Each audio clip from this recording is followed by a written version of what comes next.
কিভাবে কথা বললে বাচ্চা আপনার কথা শুনতে ও নির্দেশ মানতে বেশি আগ্রহী হবে?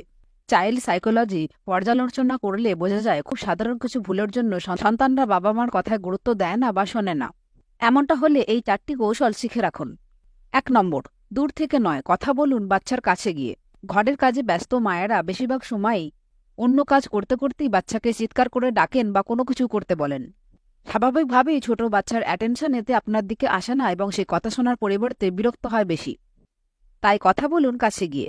2 নম্বর, দাঁড়িয়ে নয়, কথা বলুন বাচ্চার লেভেলে থেকে।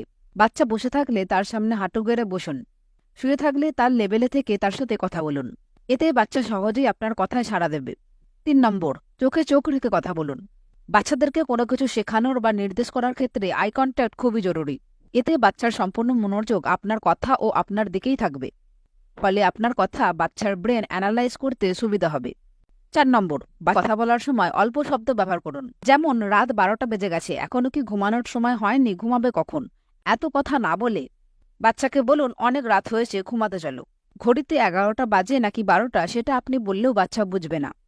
তাই কোনো কিছু নির্দেশ করার সময় বাচ্চার শব্দভাণ্ডারের মধ্যে থেকে, যেমন পড়তে বসো, এখন খেয়ে নাও, ঘুমাতে চলো, এভাবে কথা বলুন।